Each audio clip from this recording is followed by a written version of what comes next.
The NASCAR Xfinity Series opener from Daytona International Speedway has officially concluded, and we see a pretty controversial ending to the race with a chaotic finish with a driver picking up their first victory of the 2023 season.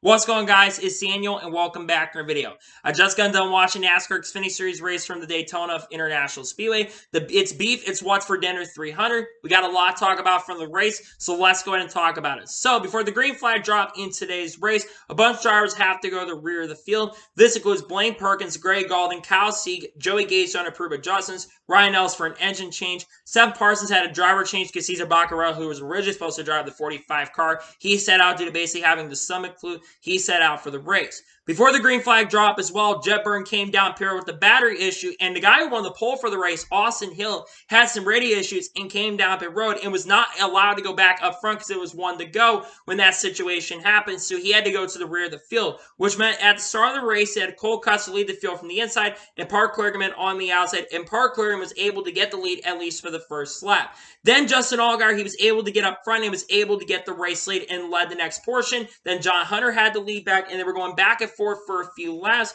Meanwhile, Austin Hill had already moved up to 13th position by lap 4. Then the first caution race to come out lap 8 for Bailey Curry, who basically blew up coming down the front stretch. He brought out the first caution in this race. We saw a little bit of strategy in this race where guys like Riley Herbst, Cole Custer, Sam Mayer, Josh Berry, Jeb Burton, and Maya Steiner all come down pit road, while the rest leaders decided to stay out. On the restart, you had John Hunter Nemechek lead the field from the outside with Justin Allgaier on the inside, and we were able to see John Hunter Nemechek get the lead, and then eventually the other guys got the race lead. So John Hunter led the next portion, Justin Allgaier got the lead. And then the second caution race came out for Blaine Perkins and Daniel Hemrick. Sam Mayer tried to basically send it in the middle and really was nowhere to go, and he got into the inside of Blaine Perkins, spinning Blaine Perkins hard in the inside wall and collecting Daniel Hemrick. Unfortunately, Blaine Perkins' night ended after that really hard hit. Luckily, he was able to get out of the car, and Daniel Hemrick also unfortunately fell out of the race due to damage on the car. So then we had a bunch of cars basically come down pit road. Guys like Jay Buford, Sheldon Creed, Park Kligerman decided to basically, I believe, come down pit road, while the rest of the field decided to stay out. So with 5 laps to go in stage number 1, you had Justin Allgaier lead the field from the inside with Justin Haley on the outside, and we saw Austin Hill give a really big push and gave Justin Haley the lead. Then the next lap, we saw Austin Hill get the lead, and basically became a back and forth finish at the end of stage number 1, with Austin Hill holding off hard charters Justin Haley and Justin Allgaier to win stage number 1. Then we saw some guys stay out, guys like Sheldon Creed, Park Kligerman, Sam Mayer already came down pit road, while the rest leaders came down pit road. So on the restart, Sheldon Creed, who stayed out, lead the field from the outside with Sam Mayer on the inside, and we saw Sheldon get the lead for a lap. Then Sam Mayer led a lap, and then we saw the next caution come out a few laps later on lap 41 for an incident going into turn number 1 on the front stretch. Park Kligerman gave a really big shove to Sheldon Creed and got into the back of him and bumped him around and spun Sheldon Creed out, and unfortunately collected Justin Allgaier and Austin Hill got some damage, and also Justin Haley, Ryan Ellis, and Stephen Parsons got damage involved in the wreck. Outside of Sheldon Creed, though, everyone was able to continue. Just a bad move by Park Kligerman right there. That was an unnecessary move right there. Could have been a little bit less aggressive, but it is what it is. Then we went back green at lap 46 with Sam Mayer leading the field from the outside with Park Kligerman on the inside, and Park Kligerman was able to clear for the lead.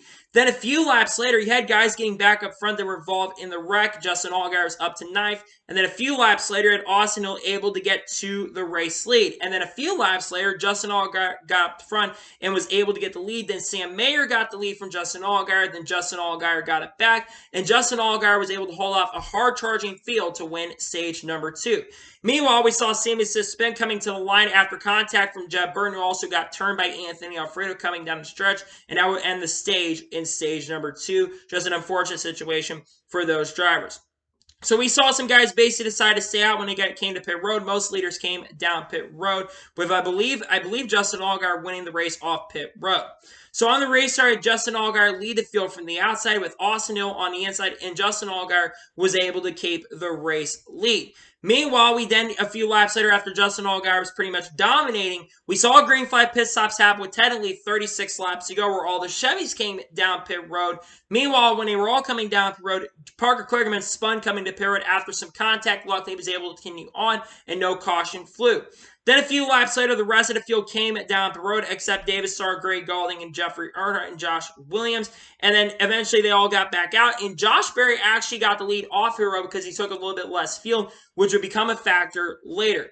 We basically stayed green, and basically the second group caught the first group eventually, and they were trying to make moves, but they're staying single file. With 25 to 30 laps to go in this race, on lap 89, trouble struck for C.J. McLaughlin, who basically spun, I think, hard either the inside wall or the outside wall. We never really found exactly what happened to C.J. McLaughlin, but the caution would come out because of that.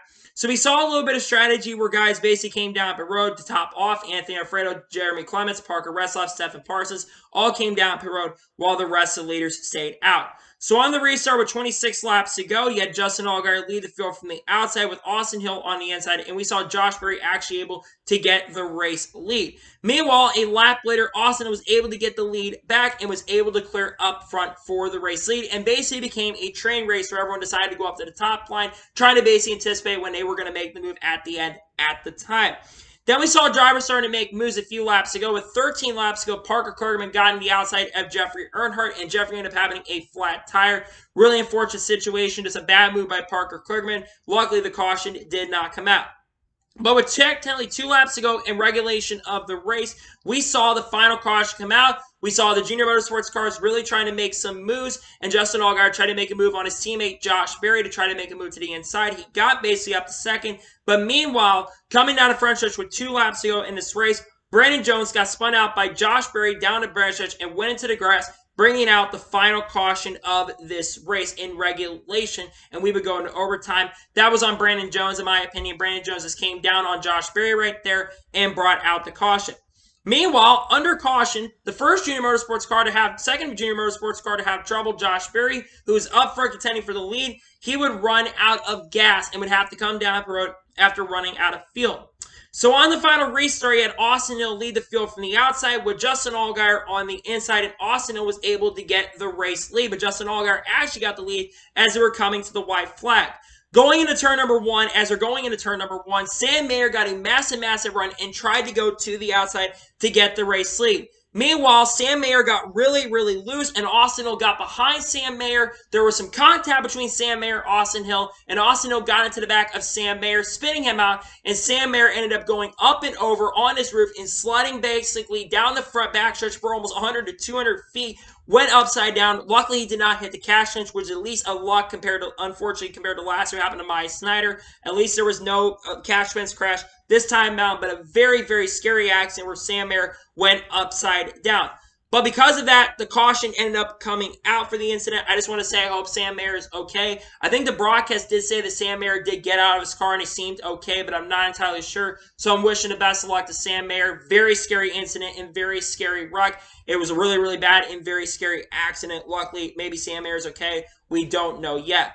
Because of that, though, it took them about 10 minutes to basically decide who actually ended up winning the race. You had 3 drivers who were in contention at the time: Austin Hill, Justin Allgaier, and John Hunter Nemechek. And they don't decide by the lights, they decide by the timing and scoring. When they push the button is when they decide the caution. It thought at the time maybe John Hunter won, but John Hunter looked to maybe get forced below the yellow line, but he still went under the yellow line because he actually had the lead when the caution came out, it looked like. But then eventually Austin Hill looked like he got the lead, and NASCAR eventually would end up calling it, in Austin Hill, for the second year in a row, has won the season-opening Xfinity Series race at Daytona. Now, look, it's going to be a very controversial end to the Xfinity Series race. A lot of people probably are not going to be happy with the call, but it is what it is in this situation. Austin Hill also, in my opinion, probably had the fastest car and was the most aggressive for sure. He's a really solid super speed racer. Granted, he did get into the back of Sam Mayer and ended up causing the wreck, so a lot of people are not going to be happy with Austin Hill. But Austin Hill had a really strong car today, and in my opinion, did earn this win. Granted, he did get in the back of Sam Mayer, like I mentioned, but still he ended up winning the race. Congratulations to Austin Hill on picking up his third career Xfinity Series victory and his first win in 2023 at Daytona International Speedway. So if I'm a betting man going into tomorrow, I would say, because Shane Smith won the truck race back-to-back, Austin Hill's won back-to-back, I'd be looking at Austin Cindric to potentially win the Daytona 500 bar. We might be talking about Austin Cindric winning the 2023 Daytona 500. So now we're going to finally go ahead and go through the results of tonight's race, and I'll give you my score for tonight's race. So Austin Hill picks up the victory. John Hunter Nemechek finishes second. I don't think the NASCAR is going to take the position away. I think John Hunter will be credited with the second place finish. From what I can tell, I don't think they've changed anything. I could be wrong. That might get updated. But for now, John Hunter Nemechek finishes second. He was up front a lot of the night. Not the fastest car. Ran top 10 a majority of the night, though. He finishes second. Justin Allgaier finishes third. I think Justin Allgaier was the only car that was as good as Austin Hill's tonight. He was really fast tonight, dominated, led the most laps in the race. Great run from Justin Allgaier. His quote after I thought was really, really funny, basically saying I've basically been short in life. He finishes third, though. Great run from Justin Allgaier. Great run for him. Parker Retzlaff finishes fourth. How about that for Parker Retzlaff? Parker Retzlaff was quiet most of the night, joining Jordan Anderson Racing this year in 2023. What a great way to start off the season with a strong top 5. Good run from Parker Retzlaff. Maya Snyder finishes 5th. Good run from Maya Snyder, who, of course, is not running the full season this year, as he'll be only running 5 or 6 races with Joe Gibbs Racing this year. This is a really good run for Maya Snyder, and compared to last year, where he's basically upside down and nearly got injured. Luckily for Maya Snyder, he didn't have those issues and finished 5th. Riley Herbst finishes 6th. Herbst ran a great race, ran top 10 all night. Good start of the year for Riley Herbst. He finishes 6th.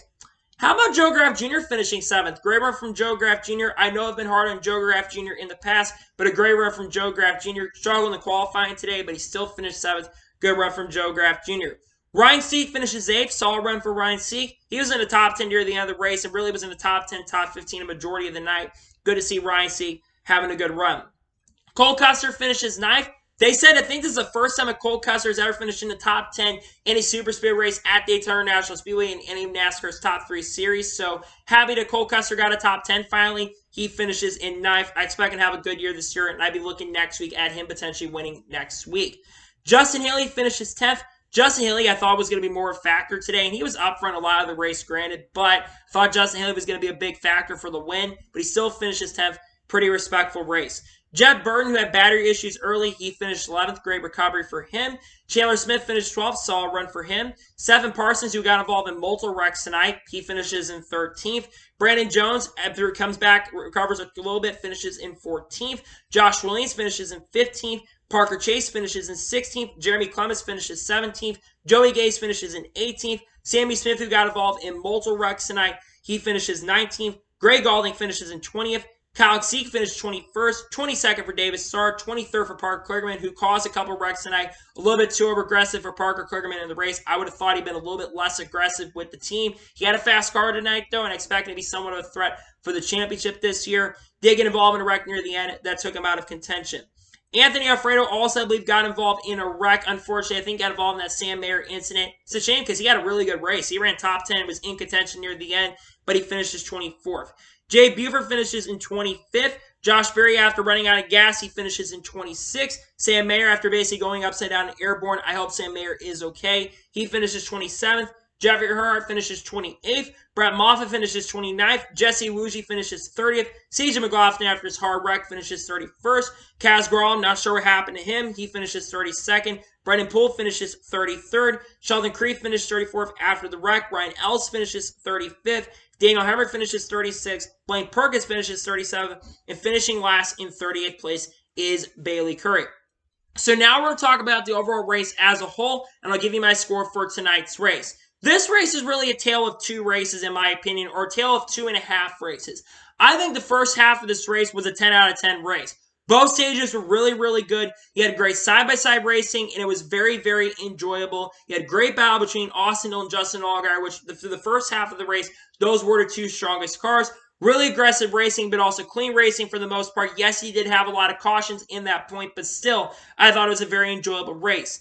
The second half was a lot more quieter for sure, but I understand why it was a lot more quieter. The first 10 to 15 laps of the stage was pretty crazy like the first half, and then it kind of quieted down, got single file. Then we had that caution come out. They got side by side, but then eventually they basically had a train race near the end, and then they tried to make the move with 2 laps to go, and then they had the caution. They went back restarting, ended up with a chaotic finish. So for my score of tonight's Xfinity Series race at Daytona National Speedway, I am going to give this race overall probably an 8.5 out of 10. I would have given it a little bit higher of a score, but that first half was great. But unfortunately, the second half took it down just a little bit. For me, the Xfinity Series race score was an 8.5 out of 10. I will say, though, so far that has been the best race of the weekend so far. It was a very good race, in my opinion. I enjoyed it. It was better than the truck race last night. It was better than the ARCA race today, even though ARCA is a close second, in my opinion. That was enjoyable today and better than the dual races that happened this weekend. So this has been the best race so far. Maybe we'll see the Daytona 500 be better tomorrow. So that is going to be it for the Xfinity Series race review from Daytona International Speedway. I want to thank you guys for watching. Please like and subscribe to the channel, notifications on, so you're notified when a video does go live on my channel. Follow me on Twitter, Facebook, and Instagram, and support me on Patreon as well. Links are below over that, and comment below your thoughts below on tonight's race. What are thoughts on tonight's race? Let me know below. Let me know your score in the comments below, and congratulate Austin Hill picking up his second straight victory in the opening race at Daytona. Let me know your thoughts in the comments below. Tomorrow on my channel, of course, is the Daytona 500, and we've got a race review coming out for the Daytona 500 after that concludes, and then we've got a lot of content on the way to talk about some of the fallout from the Daytona 500. I'll see you guys then, so I'll see you guys there for that awesome content coming up. Make sure to watch that tomorrow when that does come out. Take care, everybody.